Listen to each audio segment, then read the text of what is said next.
ক্ষমতা নেয়ার ২৪ ঘন্টার মধ্যে রাশিয়া ইউক্রেন যুদ্ধ বন্ধের ঘোষণা দিয়েছিলেন প্রেসিডেন্ট ডোনাল্ড ট্রাম্প। কিন্তু বাস্তবতা ভিন্ন। প্রায় ১০০ দিন হয়ে গেলেও এখনও চূড়ান্ত করা যায়নি এই পরিকল্পনা, বরং যোগ হচ্ছে নতুন নতুন অনিশ্চয়তা। রাশিয়া ইউক্রেন যুদ্ধ বন্ধে এবার আলোচনায় অংশ নিচ্ছেন না বলে জানিয়েছেন স্টেট সেক্রেটারি মার্কো রুবিও। মঙ্গলবার নিয়মিত প্রেস ব্রিফিংয়ে বিষয়টি নিশ্চিত করেছেন স্টেট ডিপার্টমেন্টের মুখপাত্র টেমি ব্রুস। রুবিও হঠাৎ করে তার সফর বাতিল করায় ইউক্রেন যুদ্ধ বন্ধে ব্রিটেনে আয়োজিত এই বৈঠকটি গুরুত্ব হারাচ্ছে। যদিও প্রেসিডেন্ট ভলোদিমির জেলেনস্কি জানিয়েছেন সংঘাত বন্ধে যে কোনো আলোচনায় তিনি প্রস্তুত, তবে ক্রিমিয়াতে রাশিয়ার আগ্রাসনের কোনো স্বীকৃতি দেবেন না ইউক্রেন। তাতেই খেপেছেন প্রেসিডেন্ট ট্রাম্প। নিজের ট্রুথ সোশ্যালে তিনি বলছেন, শান্তি আলোচনা নস্যাৎ করতে চায় জেলেনস্কি।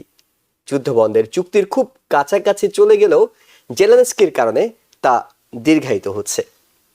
এদিকে চায়নার পণ্যে পূর্ব ঘোষিত ১৪৫% ট্যারিফ থেকে সরে আসার ঘোষণা দিয়েছেন প্রেসিডেন্ট। হোয়াইট হাউসে তিনি বলেন, চায়নার উপর ট্যারিফ উল্লেখযোগ্য হারে কমানো হবে। দেশটির সঙ্গে বাণিজ্য চুক্তি এবং সৌহার্দ্যপূর্ণ সম্পর্কেও আশাবাদ জানান তিনি। প্রেসিডেন্ট আরও জানান, ফেডারেল রিজার্ভের চেয়ার জেরোমে পাওয়েলকে অপসারণের কোনো ইচ্ছে তার নেই। তাতেই গতি পেয়েছে দেশের স্টক মার্কেট। তবে প্রেসিডেন্ট ট্রাম্পের নেওয়া বিভিন্ন অর্থনৈতিক পরিকল্পনার ফলে তার জনসমর্থন কমেছে।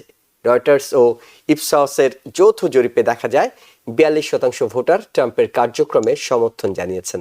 যদিও দ্বিতীয় মেয়াদে দায়িত্ব নেওয়ার পর ট্রাম্পের পক্ষে আস্থা রাখতে চেয়েছিলেন ৩৭% মানুষ। এদিকে বাংলাদেশের সংস্কারের যেসব সুপারিশে আংশিক একমত বা ভিন্ন মত ছিল, সেগুলোর বিষয়ে ঐক্যমতে আসার জন্য বিএনপির সঙ্গে আলোচনা করেছে জাতীয় ঐক্যমত্য কমিশন। ৩ দিন আলোচনা হলেও সংবিধান ও নির্বাচন ব্যবস্থা সংস্কার কমিশনের মৌলিক পরিবর্তনের বেশ কিছু সুপারিশের বিষয়ে বিএনপির সঙ্গে কমিশনের ঐক্যমত হয়নি। নির্বাচন ব্যবস্থা সংস্কার কমিশনের ২৪৩টি সুপারিশের মধ্যে তারা ১৪১টিতে একমত হয়েছেন, আংশিক একমত হয়েছেন ১৪টিতে, মন্তব্য সহ ভিন্ন মত দিয়েছেন ৬৪টিতে, আর একমত নন ২৪টিতে। এছাড়া ২বারের বেশি প্রধানমন্ত্রীর মেয়াদ, সরকার প্রধান, দলীয় প্রধান ও সংসদীয় দলের নেতা একই ব্যক্তি নন, আইনসভা, নির্বাহী ও বিচার বিভাগ নিয়ে জাতীয় সংবিধান কাউন্সিল গঠন, সংসদ ও রাষ্ট্রপতির মেয়াদ ৪ বছর করা সহ বিভিন্ন আলোচিত বিষয়ে একমত হয়নি বিএনপি। তাই এই জাতীয় ঐক্যমত্য কমিশন অন্যান্য রাজনৈতিক দলগুলোর সঙ্গে আলোচনা করে শেষ পর্যন্ত কোথায় গিয়ে থামে এবং কোথায় গিয়ে সংস্কারটা আটকে যায়, সেসব বিষয়গুলো নিয়ে আলোচনার চেষ্টা করব। টিভিএন 24 নিউজ নেটওয়ার্কের নিয়মিত আয়োজন আওয়ার ডেমোক্রেসি অনুষ্ঠানে আপনাদের সবাইকে স্বাগত জানাচ্ছি। আমি ইহসান জুয়েল। আমার সাথে বিশেষজ্ঞ অতিথি হিসেবে যুক্ত হচ্ছেন কমনওয়েলথ ইউনিভার্সিটি অফ পেনসিলভেনিয়ার প্রফেসর ডক্টর এম খালিকুজ্জামান এবং বাংলাদেশ ল সোসাইটি ইউএস এর general secretary advocate Abdur Rashid. আপনাদের দুজনকেই স্বাগত জানাচ্ছি। ইউক্রেনের যুদ্ধ, যেটি আমরা শুরুতে বলছিলাম যে প্রেসিডেন্ট ট্রাম্প বলছিলেন যে একদিন, অর্থাৎ তিনি দায়িত্ব নিলে ২৪ ঘন্টার মধ্যে সেটি বন্ধ করতে পারবেন। প্রায় ১০০ দিনের কাছাকাছি চলে যাচ্ছে। এখন সবশেষ ব্রিটেনে যে বৈঠকটি হতে যাচ্ছিল, সেটি হওয়ার ঠিক আগেই মার্কো রুবিও তিনি বেঁকে বসেছেন। তিনি বলছেন তিনি যাবেন না, এবং তিনি যে যাচ্ছেন না এর ফলে পুরো বৈঠকটি আলো হারিয়েছে। অর্থাৎ এই বৈঠকটি নিয়ে আর তেমন কোনো আলোচনা নেই। মার্কো রুবিও কি বললেন, কেন তিনি যাচ্ছেন না, এবং একই সঙ্গে আমরা একটু তার না যাওয়াটা কতটা প্রভাব ফেলছে সেটি চ্যাটহ্যাম হাউসের রাশিয়া ও ইউরেশিয়ার প্রোগ্রাম ডিরেক্টর জেমস নিক্সের দুটো মন্তব্য শুনে প্রফেসর ডক্টর এম খালিকুজ্জামান আপনার কাছে প্রশ্ন করব। আমরা একটু মন্তব্য দুটি শুনে নিতে চাই।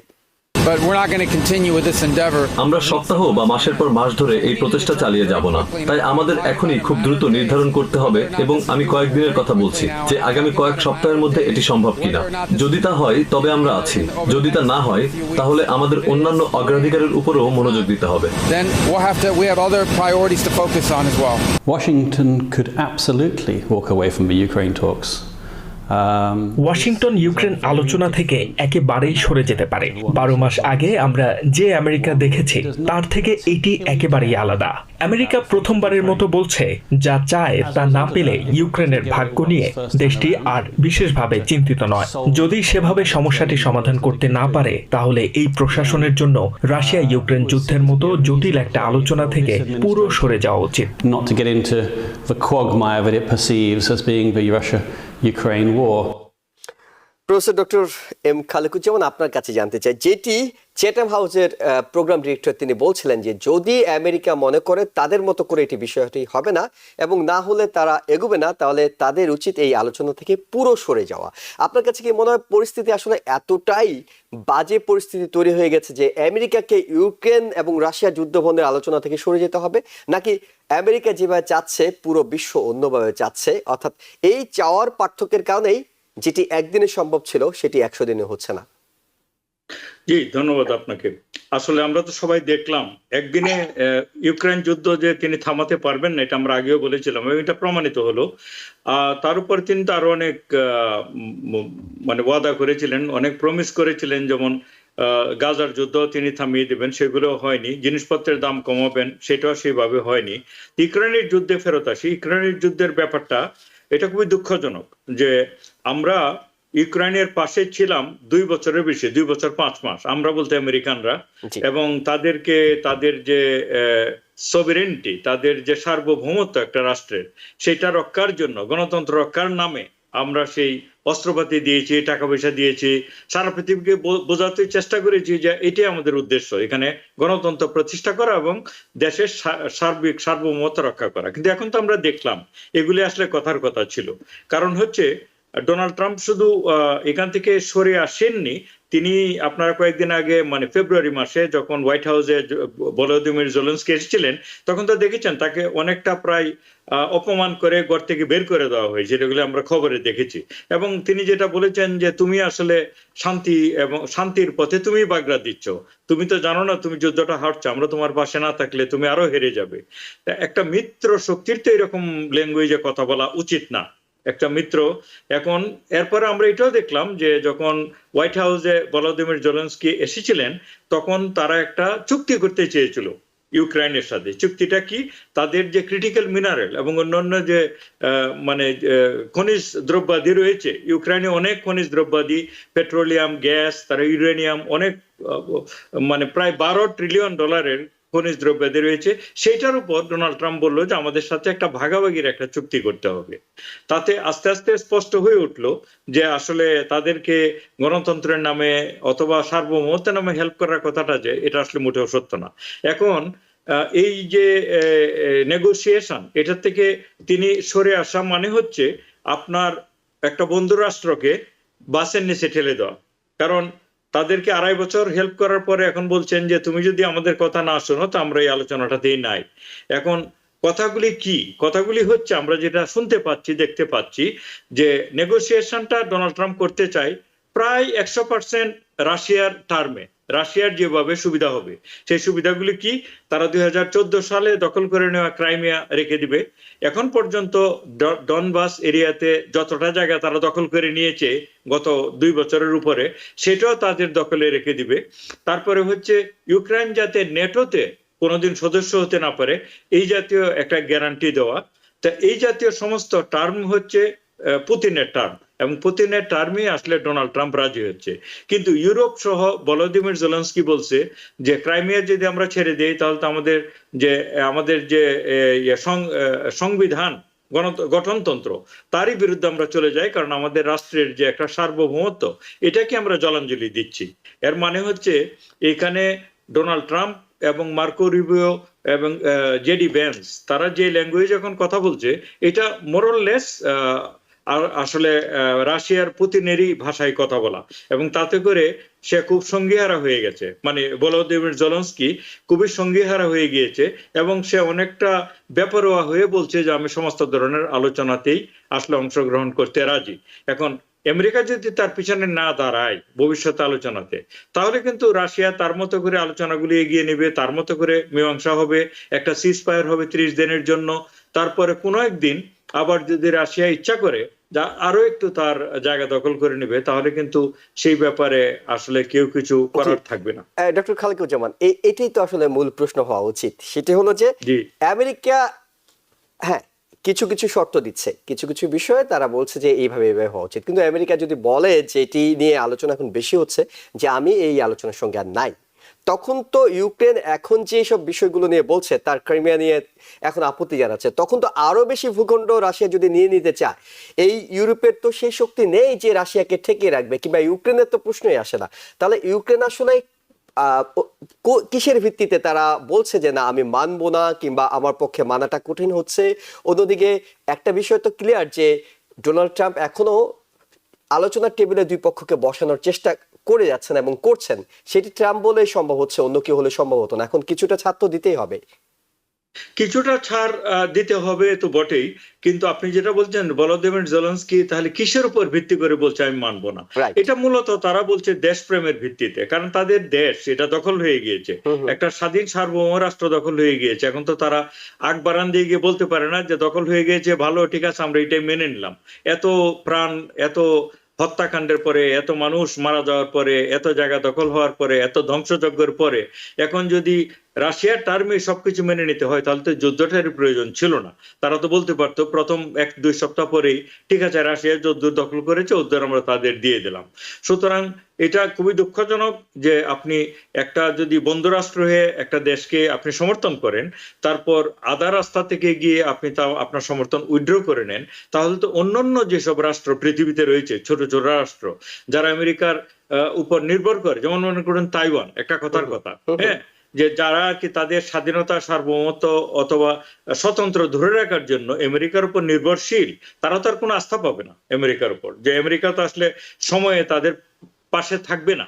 তাহলে এটা তো এবং ঠিক ভবিষ্যতে হচ্ছে না। অন্য দেশগুলো হয়তো ওই আস্থাটা পাবে না যে তুমি মাঠে নামো আমি পিছনে আছি, মাঝপথে যে আমেরিকা চলে যেতে পারে এমন একটা আশঙ্কা হয়তো তাদের তৈরি হবে। কিন্তু আরেকটা পয়েন্ট আপনার কাছে জানতে চাই, সেটা হলো যে অনেকটা ইউক্রেন কিংবা ইউরোপও বুঝতে পারছে যে এই ক্রিমিয়া হয়তো ছেড়ে দিতেই হবে, কিন্তু তারপরও তারা এখন যে অটল অবস্থান দেখাচ্ছেন, কিংবা এটাও কি একটা নেগোসিয়েশনের বিষয় যে ঠিক আছে এই অঞ্চলটা যদি যায়ও এর বিপরীতে কিছু যদি নিরাপত্তা আদায় করে নেওয়া যায়, অর্থাৎ রাশিয়া ভবিষ্যতে আর কখনো আক্রমণ করবে না এমন নিরাপত্তা যদি আদায় করা যায়, কোনো কোনো জায়গায় যদি তাদের একটু কম ছাড় দিতে হয়, সেই নেগোসিয়েশন একটা প্রসেস কি হতে পারে? এটা সেই নেগোসিয়েশনের প্রসেসটা হয় বাঞ্ছনীয় ছিল, উচিত ছিল। আর ক্রিমিয়ার যে ব্যাপারটা, সেটা কিন্তু কোনো প্রশ্নই ওঠে না রাশিয়ার কাছ থেকে আবার ফেরত আনতে পারা, কারণ তার আগেও ডোনাল্ড ট্রাম্প একবার ক্ষমতায় ছিল, কারণ ক্রাইমিয়া দখল হয়ে গিয়েছে 2014-তে।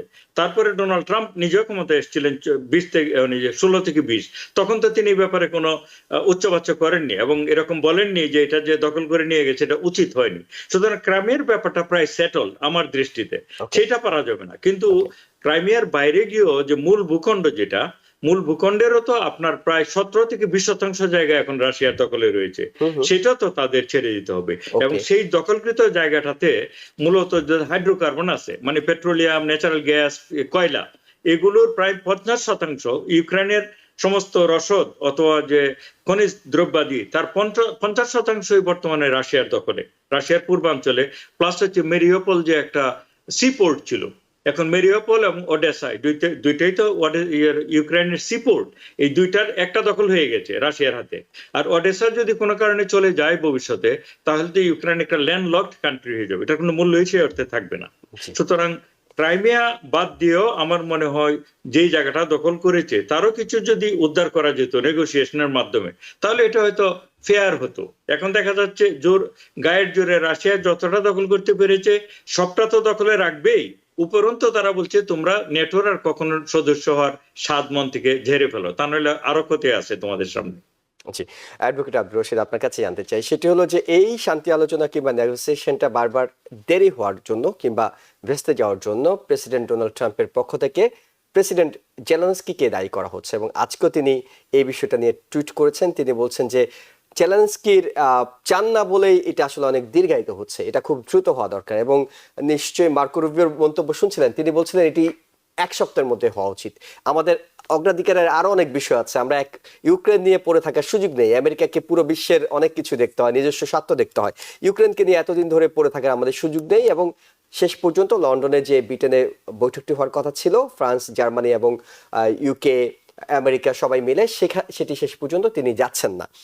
আপনার কাছে কি মনে হয় যে আসলে জেলেনস্কির একগুঁয়েমি এটার পিছনে দায়ী, নাকি আসলে ট্রাম্প ঠিক যেভাবে চাচ্ছেন সেভাবে তিনি করতে পারছেন না বলে যুদ্ধবিরতি কিংবা এই শান্তি আলোচনায় শান্তি স্থাপন হচ্ছে না? ধন্যবাদ আপনাকে জুয়েল ভাই চমৎকার প্রশ্নের জন্য। দেখেন, আমরা পৃথিবীতে এই মুহূর্তে আমেরিকার প্রেসিডেন্টের নেতৃত্বে পৃথিবীর যে একটা ক্রান্তিকাল চলছে, এই ক্রান্তিকালকে স্বীকার করে নিয়ে আপনি যদি পৃথিবীতে কোনো বাস্তব সমস্যার সমাধান করতে চান, তাহলে the fact on the grounds আপনাকে বিবেচনা করতে হবে। ইউক্রেন তার জেলেনস্কি যেটা বলেছে যে ক্রাইমিয়া বিষয়টাই কিন্তু সবচেয়ে বড় একটা ইস্যু হিসেবে, এবং যেটা ইউক্রেনের সংবিধানের মধ্যেও আছে যে তাদের কোনো ভূখণ্ড তারা অন্য কোনো রাষ্ট্রকে জোরপূর্বক দখল করলে সেটা দিতে পারবে না, বা সেই জন্য তাদের উদ্ধারের জন্য তারা সর্বোচ্চ শক্তি প্রয়োগ করবে। এখন দেখেন, রাশিয়ার কাছে শুধু ক্রাইমিয়া না, আরো 4টা অঞ্চল ওখানে দখল করা আছে। রাশিয়া আসলে এখানে কি চায়, ইউক্রেনই বা কি চায়, বা আমেরিকা বা কি চায়? আমেরিকা যেমন চায় দ্রুত একটা ডিল সম্পন্ন করতে, আমাদের প্রেসিডেন্ট প্রমিস করেছিলেন একদিনে উনি এই সমস্যার সমাধান করবেন, যদি এই কথাটা খুব ইম্যাচিউর ছিল। এটা কারণে আমরা এটা একটা কথার কথা হিসেবে আসলে তার প্রায়োরিটি লিস্টে হয়তো বিষয়টি ছিল, এটা একটি কথার কথা হিসেবে নিতে হবে। রাইট, এখানে মানে রাশিয়া কি চায়? রাশিয়াও কিন্তু এখন যে ডিলটা সম্পূর্ণভাবে উপলব্ধি করতে পেরেছে তা কিন্তু না। ব্যাক এন্ড ফোর্থ, মানে আমাদের যে এনভয় আছে তিনি কিন্তু রাশিয়ার মুখে এখন এবং কথা বলছেন বিভিন্ন ডিটেলস নিয়ে, এবং ইউক্রেন চায় এখানে একটা আপাতত আনকন্ডিশনাল সিজ ফায়ার এবং যাতে কথাবার্তা জারি থাকে। এখন দেখেন, পৃথিবীর একটা নর্মস আছে যে কিভাবে করে আপনি একটা রিজিওনাল টেরিটোরিয়াল প্রবলেমকে আপনি সলভ করবেন, তাই না? এখন কথা হচ্ছে, আমরা এই শতাব্দীতে দেখেছি আরো পৃথিবীতে 2-1টা দেশ, ছোট ছোট দেশ উদ্ভব হয়েছে। সেখানে আসলে প্রক্রিয়াটা কি ছিল, জাতিসংঘের প্রক্রিয়াটা কি ছিল? এখন সেই প্রক্রিয়ার মধ্যে না গিয়ে আপনি যদি হুট করে একটা দেশের একটা ভূখণ্ড আর একটা দেশের হাতে তুলে দেন শক্তির বলে, তাহলে সেটা তো সে দেশের জনগণ কিংবা ইন্টারন্যাশনাল নর্মস এন্ড ভ্যালুসকেও আপনাকে ওভারলুক করা হলো, তাই না? এভাবে হয় না। আর এভাবে যদি হয় কোনো কিছু, তাহলে শক্তিশালী দেশগুলো কি করবে? পার্শ্ববর্তী ছোট দেশগুলোকে দখল করবে। বাংলাদেশ, ভারত বাংলাদেশের দিকে আগ্রাসন চালাতে পারে, চীন তাইওয়ানের দিকে আগ্রাসন চালাতে দখল করতে পারে। শক্তি যার, ভূখণ্ড তার। আসলে এইভাবে তো হয় না, এইভাবে হয় না, কিন্তু বাস্তবে এটাই হচ্ছে। যুক্তিতে কিংবা নৈতিকতার জায়গা থেকে হয় না। বাস্তবে হতে গেলেও আপনাকে তো এখানে যে রিজিওনাল যে প্লেয়ার গুলো আছে তাদের দিকটাও তো আপনাকে খেয়াল রাখতে হবে। যেমন ধরেন, রাশিয়া চায় তার নিরাপত্তা, আমি স্বীকার করি রাশিয়ার নিরাপত্তার দরকার আছে, ইউক্রেনের নেটোতে যাওয়ার দরকার নেই। এর মধ্যে দিয়ে যদি রাশিয়ার নিরাপত্তা আসে, তাহলে having said that, we agree with that. এবং এটাতে কিন্তু ইউক্রেনের কোনো সমস্যা নেই, ইউক্রেন কিন্তু এই বিষয়টা মেনে নিয়েছে। ইউক্রেন ইউরোপিয়ান ইউনিয়নের যুক্ত থাকতে পারে, কিন্তু নেটোর সাথে সে যুক্ত হবে না, কারণ রাশিয়ার বর্ডার লাইনে রাশিয়াকে সিকিউর করতেই হবে। তারপরে মনে করেন যে মিনারেলস বিষয়, যেমন আমেরিকার একটা লো আছে যে ইউক্রেনের যে মিনারেলস এন্ড রিসোর্স গুলো আছে সেগুলো যেন ডিলের মাধ্যমে তারা নিতে পারে, রাইট? অনেক টাকা খরচ হয়েছে এই যুদ্ধে, আমাদেরকে আমরা সেটাকে শুধু আসলে রিকভার করতে পারি। তো এইসব কিছু দেখে মনে হয় যেন ওটা একটা ব্যবসায়িক ডিলে পরিণত হয়েছে অনেকটা আমেরিকার কাছে এবং আমাদের প্রেসিডেন্টের কাছে। আসলে এভাবে করে বিষয়গুলো হয় না। যেটা হওয়া উচিত যে আপনার যদি ভিতরে কম্প্যাশন এন্ড সেনসিটিভিটি না থাকে towards the people of a particular country, তাহলে আপনি আসলে মূল সমস্যার সমাধান করতে পারবেন না। হয়তো তড়িঘড়ি করে বা প্রেশার দিয়ে কোনো সমস্যার সমাধান তাৎক্ষণিক করতে পারেন, কিন্তু এই সমস্যাটা কিন্তু স্থায়ী সমাধান হবে না, এটা কিন্তু লেগেই থাকবে। এরকম সমস্যা পৃথিবীতে কিন্তু অনেক দেশের সাথে লেগে আছে, যেমন পাকিস্তান কাশ্মীর নিয়ে ভারতের সাথে পাকিস্তানের লেগে আছে। এখন আপনি যদি সত্যি কোনো সমস্যার সমাধান করতে চান, তাহলে আপনাকে যে রোলটা প্লে করতে হবে সেটা হচ্ছে একটা সেনসিটিভ এন্ড কম্প্যাশনের রোল, যেটা মানুষ কি চায়, ওই রিজনের জন্য কি ভালো হবে, long time peace and security and সভরেনিটির জন্য কোনটা ভালো হবে। এগুলোর জন্য আমি মনে করি যে আমরা এখন মিডল অফ একটা ডিসকাশনের মধ্যে আছি। মার্কো রুবিও যেটা চান নেই, আমি মনে করি এটাও হচ্ছে একটা ট্রাম্প কার্ড। একটা ডিলে আপনি শত শত ট্রাম্প কার্ড থাকে খেলার মধ্যে, ব্যাক এন্ড ফোর্থ থাকে, আলোচনা থাকে, এগুলোর মধ্যে দিয়ে আমরা যাচ্ছি। এখনো আমরা আসলে কোনো রেজাল্ট পাবো না, কিংবা আমরা জানি না যে ভিতরে কোন কোন আর অন্যান্য কন্ডিশনস গুলো নিয়ে আলোচনা হচ্ছে। তবে অবশ্যই এটা শেষ যখন হবে তখন আমরা একটা ভালো উপলব্ধি এখান থেকে পাবো। তবে আমার কাছে মনে হয় এই মুহূর্তে মিডল অফ দি ডিলে আমরা কোনো কনক্লুশনে পৌঁছাতে পারবো না। তবে আমি মনে করি যে international norms and values and regional sovereignty and security and ইউক্রেনের জনগণের প্রতি সিম্প্যাথি রেখেই যে ডিলটা সবচেয়ে ভালো হবে, সেই ডিলটাই কেবলমাত্র হতে পারে লং স্ট্যান্ডিং ডিল। আদারওয়াইজ যদি শর্টকাট কোনো ডিল হয়, যেমন আপনি দেখেছেন যে কাশ্মীর যদিও মুসলিম পপুলেটেড এরিয়া, 1947-এ ওখানকার একটা রাজা, যিনি হিন্দু রাজা ছিলেন, তার একটা দিল্লির সাথে তার একটা ডিলের মাধ্যমে গোটা কাশ্মীর কিন্তু এমন একটা জায়গার মধ্যে চলে যায় যে আজ পর্যন্ত কিন্তু এই সমস্যার সমাধান হয়নি। এবং আপনি দেখতে পাচ্ছেন ইদানিং সেখানে কি হচ্ছে। তো শুধু একটা ডিল করলেই কিন্তু সেটা হবে না, এটা লং স্ট্যান্ডিং আসপেক্ট দেখে, ফিউচার দেখে, জনগণের এক্সপেকটেশন বুঝে যদি আমরা সময় নিয়ে ওখানে একটা ডিল করি, জাতিসংঘ ওখানে ইনভলভ হওয়া খুব জরুরি। আমি জানি না কেন জাতিসংঘকে ওখানে ইনভলভ করা হয়নি। এর মধ্যে দিয়ে কেবলমাত্র আমরা একটা লং স্ট্যান্ডিং ডিলে পৌঁছাতে পারি, which is necessity right this moment. এই ক্ষেত্রে যেটি মার্কো রুবিও বলছিলেন যে এক সপ্তাহের মধ্যে হয়ে যাওয়া উচিত, বিষয়টা সেখানে নয়। সবাই গুরুত্ব দিচ্ছেন আগে প্রাণহানিটা বন্ধ করা উচিত ইউক্রেনে, যাতে আর একজন মানুষ মারা না যান, সে নিশ্চয়তার জন্য একটা সাময়িক যুদ্ধবিরতি এবং পরবর্তীতে সময় নিয়ে একটা স্থায়ী সমাধানের বিষয় হয়তো আপনি বলছিলেন। আমি প্রফেসর ডক্টর এম খালেকুজ্জামান আপনার কাছে জানতে চাই, সেটা হলো যে ট্যারিফ নিয়ে বহু আলোচনা আমরা করেছি। চায়নার ব্যাপারে ট্যারিফ নিয়ে একেবারে বহু হম্বিতম্বি হয়েছে, এখন ব্যাকে এসেছেন এবং জেরোম পাওয়েল ফেড চেয়ারকে নিয়েও বেশ একটু নেতিবাচক মন্তব্য শোনা যাচ্ছিল যে তিনি রাজনীতি শুরু করছেন অমুক টুমুক, কিন্তু প্রেসিডেন্টের অ্যাডভাইজার যারা আছেন তারা তাকে বুঝিয়েছেন এই বিষয়টি, স্টক মার্কেট, দেশের অর্থনীতি সবকিছু নিয়ে, এবং প্রেসিডেন্টের দেখছেন যে অর্থনৈতিক যে জরিপ সেখানে তাকে 37% মাত্র তার গ্রহণযোগ্যতা সেটি পাওয়া যাচ্ছে। সবকিছু মিলে কি মনে হয় যে আগের যে ধাক্কা, বেশ কয়েকটা চেষ্টা, সেগুলো সফল না হওয়া, স্টক মার্কেট পড়ে যাওয়া এবং অর্থনীতিতে এক ধরনের নেতিবাচক প্রভাব, সবকিছুকে প্রেসিডেন্ট ট্রাম্পকে বুঝাবে যে আসলে সামনের দিনগুলোতে উল্টোপাল্টা কিছু না বলে একটু ঠিকঠাক সিদ্ধান্ত নিলে অর্থনীতিটা ঠিক থাকবে, সেটি মনে হয় নাকি আসলে সাময়িক একটা ধাক্কা পরে আবার হবে এরকম কিছু? সেটা আসলে প্রেসিডেন্ট ট্রাম্প কি চিন্তা করে, এতদিন তো আমরা তার প্যাটার্নটা দেখলাম, এটা আপনার আমার পক্ষে ঠিক প্রিডিক্ট করা কোনোভাবেই সম্ভব না, কারণ তিনি খুব বেশি মানুষের কথা কানে নেন না। মূলত তিনি যেরকম নিজেকে মনে করেন সঠিক সেভাবেই আগান, মাঝে মধ্যে একটু সেটব্যাক হয়। যেমন মনে করুন আপনি যেটা বললেন যে তার অ্যাডভাইজাররা ঠিক তো বটেই, তার বাইরে গিয়েও খুব রিসেন্টলি যে 4টা বড় বড় কোম্পানি আমেরিকার, যেগুলি আমরা জানি, Walmart, target, home depot, lose, এই 4টা কোম্পানির সিইওরা প্রেসিডেন্ট ট্রাম্পের সাথে দেখা করে বলেছে আপনি যদি এগুলি বন্ধ না করেন তাহলে আমাদের মানে দোকানপাটের সমস্ত আলমিরাগুলি, সমস্ত থাকগুলো, সমস্ত শেলফগুলি খালি হয়ে যাবে কয়েকদিনের মধ্যেই, এবং আমাদের দেশে বড় ধরনের একটা ইকোনমিক একটা মন্দা অবস্থা চলে আসবে। তারপরে কিন্তু তিনি সরে এসছেন এই কথাটা থেকে। সুতরাং এখন পর্যন্ত তিনি যেগুলি বলেছিলেন ইলেকশনের আগে যে আপনার করা হবে, যুদ্ধ বন্ধ করা হবে 24 ঘন্টার মধ্যে, গাজার সমস্যা সমাধান করা হবে, অর্থনৈতিক অবস্থার উন্নয়ন করা হবে, সেগুলোর একটাও কিন্তু এখনো ঘটেনি। এবং ট্যারিফের ব্যাপারটা যে খুব ভালো সিদ্ধান্ত না, আমরা তো ইকোনমিস্ট না, কিন্তু আপনি জানেন যে আপনাদের অনুষ্ঠানে আমরা সাধারণ যে জ্ঞান থেকে অথবা পড়াশোনা করে যদ্দূর বুঝি, পুরো এই যে পলিসিটাই একটা রং হেডেড পলিসি ছিল অল অ্যালং, যে ট্যারিফের মাধ্যমে রেভিনিউর যে সংস্থান করা, যেটা ডোনাল্ড ট্রাম্প মনে করেছে ট্যারিফ যদি বাড়িয়ে দেওয়া হয় তাহলে আমাদের দেশে প্রচুর টাকা আসবে, আমরা ধনী হয়ে যাব। হ্যাঁ, তাহলে শেষ বিচারে কিন্তু ট্যারিফের যে জন্য যে বাড়তি টাকাটা আমাদের দিতে হবে সেটা ভোক্তারাই ভোগ করবে, আর ভোক্তাদের ঘাড়ে গিয়ে পড়বে। এই জন্য ট্যারিফের মাধ্যমে এই সমস্যা সমাধান করা, অর্থনৈতিক সমস্যা সমাধান করা মোটেও কোনো ভালো কোনো বুদ্ধি না। এটা আমরা যেমন বলেছি, বড় বড় ইকোনমিস্টরা বলেছে, এমনকি জেরোম পাওয়েল বলেছে, তারপর অনেকেই বলেছে, আপনারা জানেন। সুতরাং আমার ধারণা যে ট্যারিফের যে এই যে একটা ট্যারিফ যুদ্ধ অথবা যে ট্রেড ওয়ার যেটা উনি শুরু করেছেন, এটার থেকে অ্যাবসলিউটলি ওনাকে সরে আসতে হবে। আদারওয়াইজ অর্থনৈতিক অবস্থা যে টালমাটাল অবস্থায় পড়েছে, এটা কিন্তু ইকোনমিস্টরা প্রিডিক্ট করেছে 2026-এ 60% সম্ভাবনা আছে এই দেশে একটা মহামন্দা তৈরি হওয়ার। 60%। কেউ কেউ মনে করছেন যে মহামন্দা অলরেডি এক অর্থে শুরুই হয়ে গিয়েছে। এখন এটাকে যদি রিভার্স না করানো যায়, যদি ফেরানো না যায়, তাহলে তো আমরা অর্থনৈতিক মানে স্বাচ্ছন্দ্যের বিপরীতে গিয়ে খুবই অর্থনৈতিক মন্দার ভিতরে আমেরিকান অর্থনীতি পড়ে যাবে, এটা ভালো হবে না। সুতরাং আমি প্রায় নিশ্চিত যে অলরেডি সেই ইঙ্গিত কিন্তু প্রেসিডেন্ট নিজেই দিয়েছে যে চীনের সাথে 145% ট্যারিফ করা হবে না, এর থেকে আরো ভালো ডিল নিয়ে আমরা আলোচনা করছি, কয়েকদিনের মধ্যে ভালো কিছু হবে।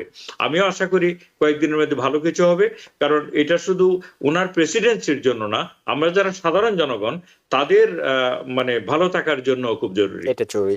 এবং তিনি আজকে যখন বক্তব্য রাখছিলেন তিনি চীনের প্রশংসা করছিলেন, চায়নার প্রেসিডেন্ট শিয়ের প্রশংসা করছিলেন, নানা কিছু বলছিলেন, আমাদের একটা ভালো সম্পর্ক, সো এটা খারাপ হওয়ার কোনো কারণে আজকে অনেক বেশি ইতিবাচক দেখা গেছে তাকে, প্রেসিডেন্টকে।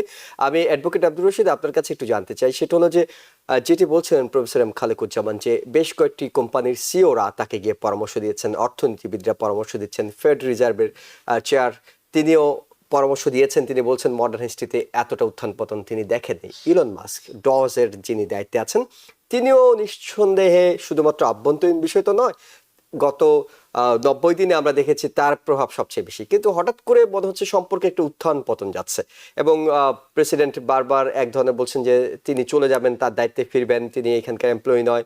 আবার ইলন মাস্ক বলছেন যে তার ব্যবসা দিকে তিনি মনোযোগ বেশি দিতে চান, তিনি সপ্তাহে হয়তো 1-2 দিন ডজের কাজ করবেন। সম্পর্কে কি কোথাও ভাটা পড়ছে বলে মনে হয় আপনার কাছে? না, আসলে সম্পর্কে আমি মনে করি কোথাও ভাটা পড়ছে না। কথা হচ্ছে যে আপনি পৃথিবীব্যাপী যখন আপনি একটা ডিল তৈরি করতে যান, রাইট, আমেরিকার স্বার্থের জন্য, তখন কিছু সময় আপনাকে সাফার করতে হবে, কিছু সময় আপনাকে রিসেশনে হয়তো পড়তে হতেও পারে। অলরেডি হয়তো আমি স্যারের কথা একমত, কিছুটা রিসেশন আমরা পড়ে গেছি। কিন্তু আপনি একটা জিনিস মনে রাখতে হবে, আমেরিকার প্রায় ধরেন $33 ট্রিলিয়ন আমেরিকান সরকারের একটা ডেট আছে, যেটা আপনারা জানেন। চায়নার কাছে ইটসেলফ প্রায় $1 ট্রিলিয়ন চায়নার কাছে ঋণ আছে, জাপানের কাছে প্রায় $1 ট্রিলিয়ন ঋণ আছে, এভাবে করে অনেক জায়গায় ঋণ আছে। এবং আপনি দেখেন যে সরকার চালানোর টাকা নিয়ে মাঝে মাঝে এই দেশের মধ্যে, অন্য দেশের মধ্যে হয় না, কিন্তু এই দেশের মধ্যে মাঝে মাঝে কংগ্রেস স্থবির হয়ে যায়, মানে বিল পাস করা হবে না, লাস্ট মোমেন্টে গিয়ে বিল পাস করা হয়। Look, these are the problems that we are facing in the model America, and we have to resolve these issues, right? এখন এই ইস্যুস গুলো আপনি কিভাবে রিজলভ করবেন, এবং এগুলো রিজলভ করার জন্যই এই টেরিফ হচ্ছে একটা ডুরেস বা একটা প্রেশার, একটা আর্মস বা ওয়েপন। যে ওয়েপনটা চাপিয়ে দিয়ে আমরা কি করার চেষ্টা করছি? আমরা চেষ্টা করছি নতুন ভাবে এগ্রিমেন্ট করা, নেগোশিয়েট করা, যাতে আমরা যে অন্যায় ডিলগুলো বা অন্যায় ব্যবসায়িক ডেফিসিট গুলো তৈরি হয়েছে অন্য দেশের সাথে, যেমন চায়নার সাথে $300 থেকে $350 বিলিয়ন, ইউরোপিয়ান ইউনিয়নের সাথে $300 থেকে $350 বিলিয়ন, যেখানে আমরা লুজার হচ্ছি। ওদের যে পরিমাণ পণ্য আমরা নেই, তার মানে তার চেয়ে অনেক কম পরিমাণ পণ্য তারা আমাদের কাছ থেকে কেনে, কিন্তু আমাদের পণ্য তো পৃথিবীতে ওয়ার্ল্ড ক্লাস। আমাদের মেশিনারিজ, আমাদের বোয়িং, আমাদের টেকনোলজি, আমাদের সার্ভিস। তো তাহলে আমরা কেন এই ডেফিসিটটা আমরা এইভাবে করে অন্য দেশকে সুযোগ দিব? So from patriotic or nationalism stand point of view যদি আপনি এটা দেখেন, তাহলে ডোনাল্ড ট্রাম্প যে নেগোসিয়েশন গুলো চেষ্টা করছে, I think this makes sense. এবং দেখেন, শুরুতে হয়তো 150% ট্যারিফ আরোপ করেছে, 50% ট্যারিফ আরোপ করেছে কারো উপরে, তাই না? কিন্তু মাঝখানে উনি 90 দিনের জন্য পজ করেছেন। এই 90 দিন সময়ের মধ্যে নেগোসিয়েশনের সুযোগ দিয়েছেন, জেডি ভ্যান্সকে পাঠিয়েছেন ইন্ডিয়াতে, তাকে সেখানে এসব নিয়ে আলোচনা হচ্ছে। চায়না বিষয়ে উনি এখন ফ্লেক্সিবিলিটি, এগুলোই তো নেগোসিয়েশনের টুলস। আসলে যখন আপনি ইকোনমিক নেগোসিয়েশন করবেন, তখন আপনাকে প্রথমে হিউজ প্রেসার দিতে হবে, এরপরে আপনাকে সেখান থেকে ছাড় দিতে হবে, ঘুড়ি ছাড়ার মতো। এরপরে আপনি অন্যান্য টেকনিক ইউজ করবেন যাতে অন্যের ঘুড়িটা কেটে যায়, কিংবা আপনি ডিলে নিজে যাতে উইন করেন। তা আমি মনে করি এগেইন, এটা যখন উনি করছেন, উনি তো দীর্ঘদিন, উনার যদি আপনি সাকসেস রেকর্ড দেখেন, উনি তো ব্যবসায়িক মানুষ, তাই না? রাজনীতিতে উনি ইম্যাচিউর। ইউক্রেন বিষয়ে আমি উনাকে মানে পজিটিভ কোনো ভোট দেই না, বাট ইকোনমিক বিষয়ে আমি মনে করি যে তার যথেষ্ট অভিজ্ঞতা আছে, তার ব্যাক রেকর্ড সেটা বলে, এবং সেই অভিজ্ঞতা উনি প্রয়োগ করছেন। অর্থাৎ এই অভিজ্ঞতা প্রয়োগ করতে গিয়ে সারা পৃথিবীতে একটা মানে মানে খলবালি সৃষ্টি হয়ে গেছে। এটা হওয়াটা খুব স্বাভাবিক। জেরোম পাওয়েলকে উনি এখন বলেছেন যে উনি উনাকে রাখতে চান, এবং চায়নার সাথে উনি আরো আলোচনা করতে চান। উনি ফ্লেক্সিবল হয়েছেন, সাথে নতুন ডিল করার একটা আভাস আমরা পাচ্ছি। এটাই তো মূল ফ্যাক্ট, তাই না? যেমন কানাডার সাথেও আমরা অলরেডি আলোচনা করেছি, মেক্সিকোর সাথে আমরা আলোচনা করেছি, সবকিছুকে কিন্তু আবার একটা প্ল্যাটফর্মে নেওয়া হচ্ছে। এখন কথা হচ্ছে যে ডেফিসিটটা আছে, এটা লেটস সে ফর এক্সাম্পল চায়নার সাথে $300 বিলিয়ন, এটা যদি আমি নেগোশিয়েট করে $150 বিলিয়ন নিয়ে আসতে পারি, তাহলে বাৎসরিক $150 বিলিয়ন তো আমেরিকার জন্য উইন করা হলো, রাইট?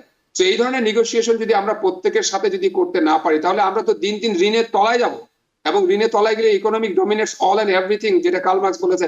তাহলে তো আমরা একটা সময় আমাদের যে সুপেরিয়রিটি, যদি সারা পৃথিবীতে তো আমরা শুধু সমরাস্ত্রের সুপেরিয়রিটি নিয়ে দাঁড়াইনি, মানবাধিকার, গণতন্ত্র, আইনের শাসন, এগুলোরও সুপেরিয়রিটি আমরা পৃথিবীতে এক্সিকিউট করি এবং মানুষকে শেখাই। তাহলে আমরা যদি ক্ষতিগ্রস্ত হই, তাহলে সারা পৃথিবী ক্ষতিগ্রস্ত হবে। তাহলে আমাদের এই সুপেরিয়রিটিকে ধরে রাখার জন্য ইকোনমিক ফাউন্ডেশনকে স্ট্রং করা দরকার আছে, এবং সেই চেষ্টাই চলছে। এবং সেই চেষ্টা করতে গিয়ে উনি এগুলো করছেন। এবং আজকে দেখেন, আপনি যেটা বলেন, শেয়ার মার্কেট ভালো হয়েছে, ক্রিপ্টো মার্কেট ভালো হচ্ছে, রাইট? দেখেন, আমাদের কাছে কিন্তু ওয়েপন আছে, আমরা কিন্তু ইচ্ছা করলে শেয়ার মার্কেট এবং ক্রিপ্টো মার্কেটকে ভালো করতে পারি, ওয়ার্ল্ড ইকোনমিকেও কিন্তু ভালো করতে পারি। কিন্তু আমরা এখন টু মাচ প্রেসার আরোপ করছি, just because we need to bring those countries under the deal so that we can win and they can win too. It should not be expertise, it should be in both ways. তারা win করবে, আমরা win করবো, যাতে ডেফিসিটটা আমাদের সমান সমান বা কাছাকাছি পর্যন্ত আসে। এটাই শুধু আমাদের অবজেক্টিভ, এবং হি ইজ ট্রাইং দ্যাট। ওকে, অনেক ধন্যবাদ। আমরা একটু বাংলাদেশ প্রসঙ্গে যেতে চাই, প্রফেসর ডক্টর এম খালেকুজ্জামান। সেটা হলো জাতীয় ঐক্যমত্য কমিশন, তাদের সঙ্গে 3 দফা 3 দিন ধরে বৈঠক করছে বিএনপি, এবং বৈঠক শেষে আমরা কিছু সংখ্যা জানাচ্ছিলাম যে কতগুলো বিষয়ে তারা একমত হয়েছে, কতগুলো বিষয়ে একমত হয়নি। বেশিরভাগ আলোচিত ইস্যুতে বিএনপি এখন পর্যন্ত একমত হচ্ছে না। বিএনপি যে বিষয়গুলো এখন পর্যন্ত একমত হয়নি, আমরা সেগুলো স্ক্রিনে দেখাবো, সবচেয়ে গুরুত্বপূর্ণ ইস্যুগুলো। আমি একটু আপনার কাছেও জানতে চাই যে 2বারের বেশি প্রধানমন্ত্রী হতে পারবে না, সরকার প্রধান, দলীয় প্রধান, সংসদীয় প্রধান একজন হতে পারবে, আইনসভা, নির্বাহী সভা এবং বিচার বিভাগ মিলে একটা জাতীয় সাংবিধানিক কমিশন গঠন করার প্রস্তাব ছিল, সেখানেও বিএনপি একমত হয়নি। রাষ্ট্রপতি এবং প্রধানমন্ত্রীর সংসদের মেয়াদ 4 বছর করা, সেটিও বিএনপি একমত হয়নি। তারপরে তারা নির্বাচন কমিশনকে দায়বদ্ধ করতে সংসদীয় কমিটি গঠন, সেখানেও একমত হয়নি। এক ব্যক্তি একাধিক আসনে প্রার্থী হতে পারবে না, সেগুলোতে অনেকগুলো বিষয়ে তারা একমত হয়নি। বিএনপি একমত না হওয়াটা জাতীয় ঐক্যমত্য কমিশন যেটি চেয়েছিল যে যদি সবগুলো রাজনৈতিক দলকে একমত করা যায় তাহলে তারা সংস্কারের জন্য সরাসরি সেখানে চলে যাবে। বিএনপি যদি মেজর বিষয়গুলোতে একমত না হয় তাহলে তো পুরো সংস্কারটাই আটকে যাবে। সেক্ষেত্রে সরকারের পলিসি কি হতে পারে, কিংবা সরকার কি এই সংস্কার করতে পারবে? না জি, এটা খুবই গুরুত্বপূর্ণ বিষয়। কিন্তু দেখুন যে সংস্কারের ব্যাপারে কিন্তু অনেকগুলো সুপারিশ এসছে টোটালি। তো অনেকগুলো সংস্কার কমিশন ছিল, তো সেই সংস্কার কমিশনগুলো যৌথভাবে 600-র উপর প্রায় টোটাল যে রেকমেন্ডেশন এসেছিল সেগুলির অনেকগুলির সাথে বিএনপি একমত হয়েছে, অনেকগুলোর সাথে হয়নি। আপনি যদি যেই ব্যাপারগুলোর একমত হয়নি সেগুলি আপনি দেখাচ্ছেন পর্দায়, সেটা যদি একটু খেয়াল করে দেখা যায় তাহলেই বোঝা যায় বিএনপি কেন একমত হচ্ছে না। বিএনপি একমত হচ্ছে না এই জন্য তাদের যে দলীয় গঠন বর্তমানে এটা হচ্ছে ব্যক্তি কেন্দ্রিক, একটা পরিবার কেন্দ্রিক, সেই স্ট্রাকচারটার বাইরে তারা যেতে আগ্রহী না। এবং এই জন্যই ওই যে একটা দলীয় প্রধান এবং প্রধানমন্ত্রী একই জন থাকবে, তার মানে কি তাদের মাথায় খালেদা জিয়া আছে অথবা তারেক জিয়া আছে। হ্যাঁ, তারা কিন্তু দেশ নিয়ে চিন্তা করছে না, তারা কিন্তু চিন্তা করছে তাদের যে দলের যে স্ট্রাকচারটা চিন্তা করে দেখুন। তারপরে হচ্ছে তারা বলছে যে আসলে প্রেসিডেন্ট এবং প্রধানমন্ত্রীর ক্ষমতার যে ভারসাম্য আনাটা প্রয়োজন, এটা আসলে প্রয়োজন। কারণ আমাদের সংবিধানে অনেকগুলো সংশোধনী আনার পরে বর্তমানে প্রধানমন্ত্রীর যে অসীম ক্ষমতা বাংলাদেশে এরকম কোন দেশের প্রধানমন্ত্রীর এত অসীম ক্ষমতা নেই। এখানে তো একটা ব্যালেন্স আসা জরুরি, আদারওয়াইজ যা স্বৈরাচারী প্রধানমন্ত্রী হয়ে যায়, এটা আমরা দেখলাম। এটা তো তারা কেন একমত না? এটাতে তারা একমত না, এগেইন তারা কিন্তু তাদের দলীয় স্ট্রাকচারটা হচ্ছে তাদের মাথায় যে প্রধানমন্ত্রী হবে বিএনপি থেকে, মানে কি বলে যে দলীয় একজন, ধরে নিলাম খালেদা জিয়া, তো প্রেসিডেন্ট তো সাধারণত দলের বাইরে গিয়ে একজন হয়, একজন সবার কাছে গ্রহণযোগ্য একজন ব্যক্তি। তাদের মধ্যে যদি ব্যালেন্স আনা হয় তাহলে তাদের ক্ষমতা খর্ব হয়। এটা কিন্তু দেশের জন্য ভালো, তাদের জন্য ভালো না। আবার দেখুন যে জাতীয় কাউন্সিলের কথা যেটা বলছেন, যে নির্বাহী সব মিলিয়ে একটা কাউন্সিল হবে, তাদের কাছে অনেক দায়বদ্ধ থাকবে হচ্ছে নির্বাচন কমিশন সহ অন্যরা। এটা তো তারা রাজি না। কারণ হচ্ছে যেই নিয়মে দেশটা চলছে, আওয়ামী লীগ এবং বিএনপির মধ্যে এইসব ইস্যুতে তেমন কোনো মত পার্থক্য নেই। তারা দুইটা দলই এক ধরনের পরিবার কেন্দ্রিক এবং স্বৈরাচারী মনোভাব পোষণ করে। তাদের দলের ভিতরে গণতান্ত্রিক চর্চা খুবই কম দুটো দলের মধ্যেই। তো সব মিলিয়ে তারা কিন্তু স্ট্যাটাস কোটা ধরে রাখতে চায়, যেটার মাধ্যমে আমাদের দেশের সংস্কার করলে সার্বিক মঙ্গল হতো ভবিষ্যতে। সেই জিনিসগুলোকে কিন্তু তারা বাইপাস করে যাচ্ছে। হ্যাঁ, তারপর বলছে 2 টার্ম প্রধানমন্ত্রী, আমেরিকা তো আছে, তাহলে সমস্যা কি ছিল? বিএনপি বলছে না 2 টার্ম না, ফাঁক দিয়ে গিয়ে আবার হতে পারবে। এর মানে একটা টার্ম ছেড়ে দিয়ে গিয়ে আবার হতে পারবে। সেটা হচ্ছে রাশিয়ার যে বর্তমান মডেল, তারা সেটাও চূড়ান্ত করছে না যে একবার গ্যাপ দিয়ে আরেকবার, সেটা তারা জি করছে না। কিন্তু এটা কি, এটা হচ্ছে রাশিয়ার মডেল, যে ঠিক আছে পুতিন একবার প্রাইম মিনিস্টার হয়, একবার প্রেসিডেন্ট হয়, কিন্তু ক্ষমতাটা তার লাগবে আর কি। এই জন্য আমি যেভাবে জিনিসটা দেখছি এটা খুবই দুঃখজনক যে বিএনপি বলে যে তারা সংস্কারের প্রপোজাল সবচেয়ে আগে দিয়েছিল, এটা ওরা দাবি করে, কিন্তু 31 দফার মাধ্যমে। কিন্তু এট দ্য সেম টাইম বিএনপির কোন কোন নেতা বলছে সংস্কার নিয়ে যারা কথা বলবে তাদের হাত আমরা ভেঙে ফেলবো। আবার লন্ডনে বসে তারেক রহমান বলছে যে সংস্কারের প্রস্তাব তো আমরাই দিয়েছি সবার আগে। তাহলে কি দাঁড়ালো? হাত ভাঙতে হলে তো তাদের দলের নেতারই হাত ভাঙতে হয়। এরকম যে লাগামহীন কথাবার্তা বলে, আমার ব্যক্তিগত দৃষ্টিতে তারা নিজেরা স্বৈরাচারী দলেরই অবয়বে দেশ চালাতে আগ্রহী, এবং পুরাতন যেভাবে দেশ চালিয়ে তারা অভ্যস্ত, এই মূল জিনিসগুলো ঠিক জায়গায় রেখে আশেপাশে কিছু সংস্কারে তারা আগ্রহী। কিন্তু আমি আপনার কাছে একটা প্রশ্ন রাখতে চাই, সেটা হলো যদি বিএনপি একমত না হয় তাহলে দেশের অন্য রাজনৈতিক দলগুলো যদি এই বিষয়ে একমত হয়, তখন কি এই অন্তর্বর্তীকালীন সরকারের পক্ষে সম্ভব এই সংস্কার আলোচনাটা কার্যকর করা? ওই যে বললাম একটু আগে, যেখানে কয়েকশো সুপারিশ রয়েছে, এর মধ্যে মনে করুন যে মোটা দাগে বড় বড়গুলি বিএনপি রাজি হচ্ছে না, অনেকগুলোতে তো রাজি হচ্ছে। সেইগুলোকে এক্সিকিউটিভ অর্ডারের মাধ্যমে কিছু ইমপ্লিমেন্ট করে কিছু কিছু পরিবর্তন আনা সম্ভব। তবে মৌলিক পরিবর্তন যেটা আমরা আশা করেছিলাম গণ অভ্যুত্থানের পরবর্তীতে, অর্থাৎ এই দেশের শাসনতন্ত্রে ব্যাপক পরিবর্তন আনা, আইন কানুনে পরিবর্তন আনা, যাতে করে যারাই ক্ষমতায় আসুক তারা জনগণের কাছে দায়বদ্ধ থাকবে এবং এবং হচ্ছে যে তারা ফেসিবাদ তৈরি করতে পারবে না সংবিধানকে ব্যবহার করে। তো সেইটাতে দেখা যাচ্ছে বিএনপি রাজি না। সেটা হলে আপনি যেটা বললেন তাহলে অবস্থাটা কোথায় গিয়ে দাঁড়াবে এখানে মিনিমাম কিছু সংস্কার হবে এবং ডিসেম্বরের মধ্যেই তারা প্রেসার করতে থাকবে বিএনপি যে নির্বাচনটা প্রয়োজন। এটা আমি মনে করি যে এটা কিছুটা দুঃখজনক আমার দৃষ্টিতে, কিন্তু আলটিমেটলি গিয়ে খুব মিনিমাম সংস্কার হবে এবং ইলেকশনটার দিকেই মানে যাতে ছোট ছোট এগিয়ে বিষয়গুলো, যায়। ছোট ছোট বিষয়গুলো হয়তো সংস্কারের মধ্যে আসবে, কিন্তু ছোট বড় ছোট বিষয়গুলো সংস্কার করবে। তারা তো নিজেরাও কিছু কিছু প্রস্তাবনা প্রস্তাব দেবে। দিয়েছিল হ্যাঁ, বিএনপি, জি। তাই না? সেগুলি একত্রিশ তারা দফা মেনে আছে, নিবে। যেমন BNP একটি যেমন 31 দফা আছে। কাউন্সিলরদের ভোটে মেয়র হবে, হ্যাঁ, কাউন্সিলরদের ভোটে, নট জনগণের ভোটে। যে এইগুলো কিছু কিছু ছোটখাটো জিনিস, এবং দলীয় তারপরে প্রতীকে হচ্ছে স্থানীয় নির্বাচন হবে না, ছোটখাটো আদালত, যেগুলো আছে সেগুলো হয়তো নিম্ন আদালত যাতে উচ্চ আদালতের আওতাধীন না থাকে, তারা যাতে কিছু স্বাধীনভাবে কাজ করতে পারে, এটাতে তারা এগ্রি করেছে। ওকে। হ্যাঁ, নিম্ন আদালত এবং উচ্চ আদালতের যে সম্পর্কটা, সেটাতে তারা এগ্রি করেছে। আরেকটা জিনিস এগ্রি করেছে যে 3 জন অ্যাপিলেট ডিভিশনের যে সবচেয়ে সিনিয়র মোস্ট জাজ, তাকে মানে প্রধান বিচারপতি না করে 3 জনের মধ্য থেকে একজনকে করা হবে। এখানেও দেখুন তাদের যে মারপেস্ট ওই জায়গায় 3 জনের মধ্যে তারা খুঁজবে তাদের দলীয় আনুগত্য কার আছে। সরকারের কাছের কে, সেই 3 হ্যাঁ, জন দলীয় আনুগত্য 3 জনের মধ্যে কার রয়েছে তাকে তারা চুজ করবে। তাতে আমি যেটা বললাম, আমার দৃষ্টিতে এটা আনফরচুনেট, তারা দেশকে মানে দলকে দেশের উপরে মানে তারা দলীয় দৃষ্টিভঙ্গিতে দেখছে, পুরো বিষয়টা দেখছে পুরোপুরি দেশপ্রেমের। তাদের দলীয় স্ট্রাকচারটা তারা চিন্তা করছে আগামী 20 বছর তারেক জিয়া হচ্ছে দেশের, মানে এটা ইলেকশনে তারা পাস করে আসুক, আমার কোনো আপত্তি নাই, কিন্তু আমি বলছি তাদের অ্যাটিটিউডটা হচ্ছে যে তাদের দলের যে গঠনটা সেইটাতে কোনো ধরনের ব্যত্যয় যাতে না ঘটে। জি, অ্যাডভোকেট আব্দুর রশিদ, আপনার কাছে জানতে চাই, প্রশ্নটা তো বড় আকারে চলে আসে যে বিএনপি বলছিল যে নির্বাচন হয়ে যাক, যে দল ক্ষমতায় যাবে তারাই সংস্কার করবে, অন্তর্বর্তীকালীন সরকারকে সংস্কার করতে হবে না। এখন যদি প্রশ্নটা করা হয় যে আপনি তো ক্ষমতায় যাওয়ার আগেই সংস্কারের বিষয়ে একমতই হচ্ছেন না, আপনি ক্ষমতায় গেলে এই সংস্কার করবেন, সে নিশ্চয়তা মানুষ সেই বিশ্বাসটা কেন করবে? কারণ আপনি তো এখনই বলছেন না এই বিষয়গুলো আমি চাই না, আমি আমার দলের সুবিধা যেভাবে হবে সেভাবে করে আমি চাই। তখন জোর গলায় সংস্কারের যে দাবিটা নির্বাচনের আগে, সেটি কি আরেকবার স্টাবলিশড হয়ে যায় কিনা?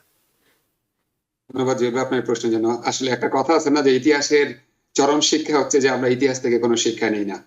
সো বিএনপিও যেভাবে করে ভিকটিম হয়েছে লাস্ট 15-16 ইয়ার্সে, বিএনপির শেখা উচিত যে এসব কি কারণে তারা এই বড় ভিকটিম হয়েছে। একটা বালুর ট্রাক তারা ছড়াতে পারেনি তাদের মানে প্রিয় নেত্রীর বাড়ির সামনে থেকে, তাই না? এই অবস্থাগুলো তৈরি হয় কি জন্য? 1/11 তৈরি হলো কি জন্য? আপনি যদি বাংলাদেশের রাষ্ট্রীয় কাঠামোটা দেখেন, এখানে আপনি বুঝবেন যে এখানে স্বৈরতন্ত্র তৈরি হওয়ার একটা কাঠামো আমরা তৈরি করে রেখেছি by constitution and by the framework of the state or the country.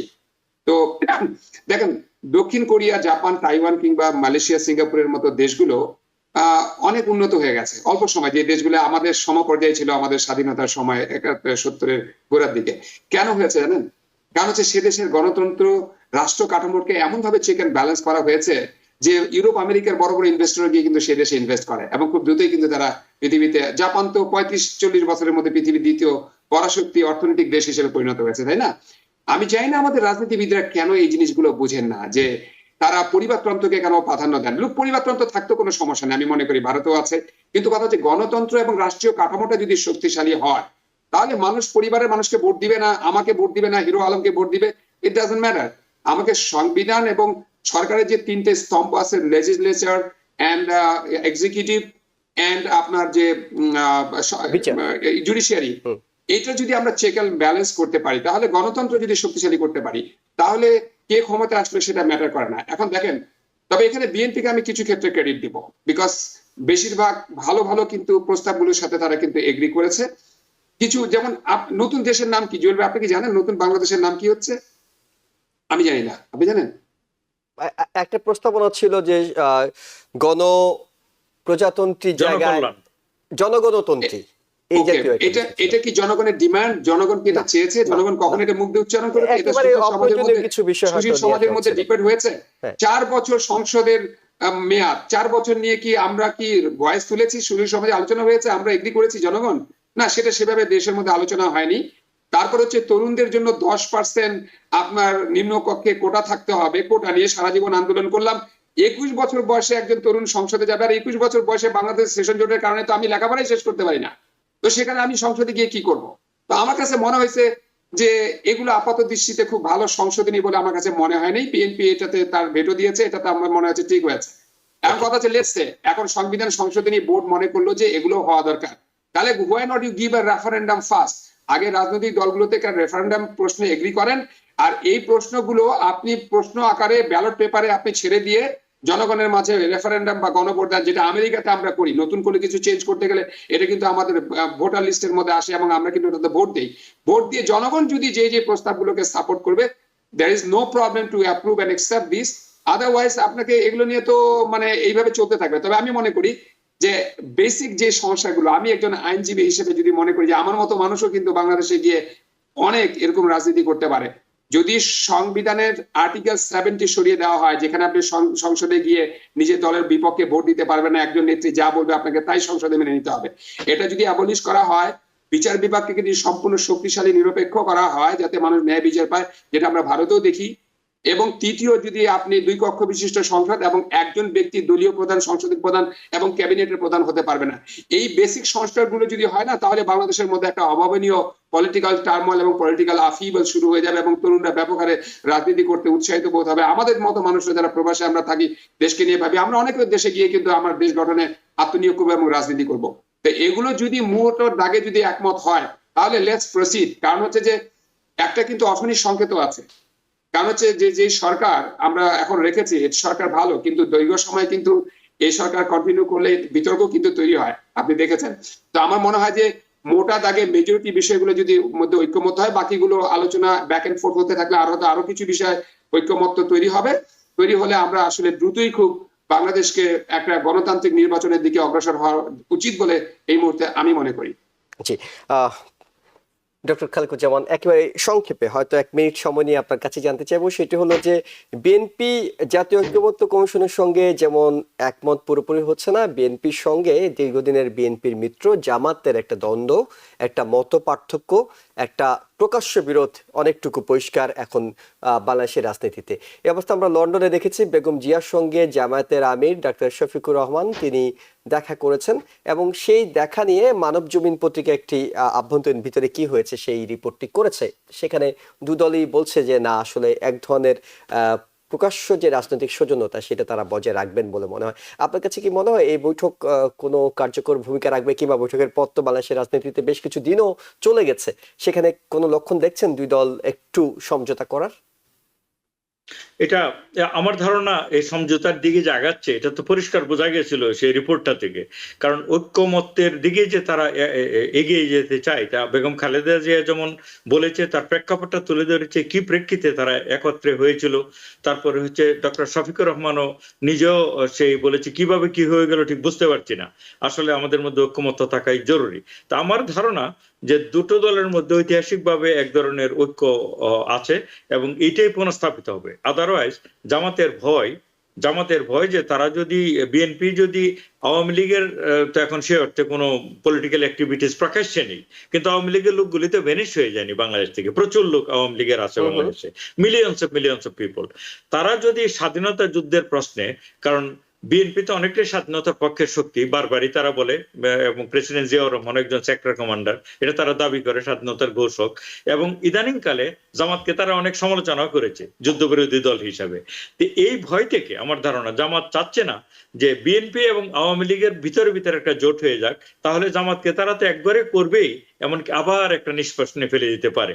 এই জন্য তারা তাদের যে সেফ হেইভেন অর্থাৎ বিএনপি তাদের কাছে ফেরত গেছে, যাতে করে আওয়ামী লীগকে আর সেইভাবে রাজনীতিতে ফেরত দলে বলে আসতে না পারে। এটা আমার ধারণা, এটা আমার অ্যাসেসমেন্ট। জি জি, অ্যাডভোকেট আব্দুর রশিদ, আপনার কাছে এই বিষয়টাই জানি, সেটা হলো যে মনে কি হয় যে আসলে এনসিপি ছাত্ররা যখন এসেছিল তখন বিএনপি জামাত দুটো দলই কিন্তু কিছুটা আশঙ্কার মধ্যে ছিল কি হতে যাচ্ছে, তাদের উত্থান ঠেকানো কিংবা মূল রাজনৈতিক শক্তিগুলোর বাইরে বিকল্প যাতে কোনো নতুন ছাত্রদের রাজনৈতিক শক্তি তৈরি না হয়, সেজন্য কি ভিতরে তারা আবার ভাবছে যে না, আমাদের রাজনৈতিক দলগুলোকে এক থাকতে হবে, বিএনপি জামাতের কথা বলছি? ধন্যবাদ। আসলে পাওয়ার পলিটিক্স বলতে তো একটা কথা আছে, সব রাজনৈতিক দলগুলোই চাবে নিজেদের আধিপত্য বিস্তার করতে, তারা ক্ষমতা যাবে এবং ক্ষমতাই আসলে হচ্ছে সব রাজনৈতিক দলের মূল এজেন্ডা। ছাত্ররা একটা আফিবত তৈরি করেছে, একটা বিপ্লব তৈরি করেছে, সুতরাং তাদের ক্রেডিবিলিটি এই মুহূর্তে সবচেয়ে বেশি এবং তাদেরকে ভয় পাওয়ার সত্যিই তো একটা কারণ আছে ট্র্যাডিশনাল দলগুলোর, including Jamaat and BNP and Awami League, right? তো এখন কথা হচ্ছে সেই সংখ্যা তো থেকেই যায়। তবে আমি মনে করি যে মানে আই হেট টু সে ইট, যে কখনো যদি জামাত বাংলাদেশের রাষ্ট্র ক্ষমতার মধ্যে আসে সেটা বাংলাদেশের মানুষের জন্য আসলে খুব শুভ হবে না, ভালো হবে না, আমাদের সবকিছু দিয়ে ভালো হবে না। এট দ্য সেম টাইম আমি আপনাকে বলতে চাই যে জামাতেই কিন্তু এখন ভিতরে ভিতরে সবচেয়ে বেশি শক্তিশালী দল বলে আমাদের পরিলক্ষিত হচ্ছে বিভিন্ন উপাত্ত এবং তথ্য থেকে। এটা খুব একটা ভালো সংকেত বলে আমি মনে করি না ব্যক্তিগতভাবে। তবে আমি মনে করি যে বাংলাদেশকে আওয়ামী লীগ এবং বিএনপি আরো বেশি মনোযোগ দেওয়া উচিত, বাংলাদেশের রাজনীতির ক্ষেত্রে অতীতের ভুল থেকে তাদেরকে শিক্ষা দেওয়া উচিত, নেওয়া উচিত এবং আওয়ামী লীগ এবং বিএনপিকে নিজেদের রিফর্ম করা উচিত এবং গঠনতন্ত্র মেনে চলা উচিত, গঠনতন্ত্রের মধ্যে ন্যায় বিচার প্রতিষ্ঠিত করা উচিত, সত্যিকার অর্থে কাউন্সিল হওয়া উচিত, যোগ্যতম মানুষের নেতৃত্ব তৈরি করা উচিত এবং মাঠ পর্যায়ে যারা কর্মী, যারা সবসময় এই দলগুলোর জন্য জীবন দিয়েছে, আন্দোলন করেছে, তাদেরকে মূল্যায়ন করা উচিত। এইভাবে করে যদি দলগুলো নিজেদের মধ্যে গণতন্ত্র চর্চা করে তাহলে আওয়ামী লীগ এবং বিএনপি কিন্তু এখনো বাংলাদেশের অন্যতম শক্তিশালী দল, কথা আপনাকে মানতে রাজনৈতিক দল হবে। হিসেবে টিকে কিন্তু থাকার তাদের একটা যদি দূরত্বের কারণে মাঝখানে সুযোগ সুবিধা যদি নেয় হচ্ছে জামাতের মতো দল, তাহলে এটা কিন্তু খুবই দুঃখজনক হবে। এবং জামাত কিন্তু আসলে চায় যে নির্বাচনটা একটু দীর্ঘায়িত হোক, তারা নিজেকে মাঠ গুছানো এবং ট্রুলি জামাতের একটা দিক আমি প্রশংসা করি, সেটা হচ্ছে যে জানেন বাংলাদেশের প্রকৃত অর্থে রাজনীতি কারা করে? এই জামাত এবং বাম কিছু দল আছে তারাই কিন্তু, আর বাকি যে দলগুলো আছে আওয়ামী লীগ বিএনপি, এরা কিন্তু প্রকৃত অর্থে বাংলাদেশের রাজনীতি করে না। এরা হচ্ছে মানে পুঁজিবাদী লুটপাটের রাজনীতি, পরিবারতন্ত্র এবং কে কত ভাগাভাগি করে খাবে এসবের রাজনীতি। মানে যে দুঃখজনক সত্য। সেই তুলনায় রাইট, এটা দুঃখজনক সত্য। যদিও আমরা চাই না বাংলাদেশ জামাত শাসনে আসুক এবং সরকার গঠন করুক, কিন্তু অন দা আদার সাইড এই বিএনপি এবং আওয়ামী লীগের অতীত কর্মকাণ্ডের উপরে ঘৃণা, যেমন আমরা ডোনাল্ড ট্রাম্পকে ক্ষমতায় নিয়ে এসেছে কারণ হচ্ছে বাইডেন বা ডেমোক্রেটিক গুলো যে কর্মকাণ্ড করেছিল আমরা তাকে পছন্দ করছিলাম না, শাস্তি দেওয়ার জন্য খুঁজছিলাম। ঠিক বাংলাদেশের মানুষ যদি এই বিএনপি আওয়ামী লীগের অতীত ইতিহাসে ত্যাক্ত বিরক্ত হয়ে জামাতকে যদি ক্ষমতায় নিয়ে আসে এবং এটা যদি বিএনপি এবং আওয়ামী লীগের দুর্বলতা হয়, তাহলে এটা বাংলাদেশের জন্য অশনি সংকেত বলে ব্যক্তিগতভাবে আমি মনে করি। অনেক ধন্যবাদ। আমরা কথা বলছিলাম কর্নেল ইউনিভার্সিটি অফ পেনসিলভেনিয়ার প্রফেসর ডক্টর এম খালেকুমুজ্জামান এবং বাংলাদেশ ল সোসাইটি ইউএস এর জেনারেল সেক্রেটারি অ্যাডভোকেট আব্দুর রশিদের সঙ্গে। আপনাদের মূল্যবান মতামত এবং সবার জন্য ধন্যবাদ। একই সঙ্গে দর্শক যারা দেখছিলেন সবাইকে ধন্যবাদ জানিয়ে শেষ করছি আজকের মতো। ভালো থাকবেন। টিবিএন 24 টেলিভিশন দেখতে আজই কল করুন 7187776556। লগ ইন করুন www.totalcablebd.com। নিউ ইয়র্ক থেকে সম্প্রচারিত টিবিএন 24 টেলিভিশন বিশ্বজুড়ে বাঙালির কণ্ঠস্বর।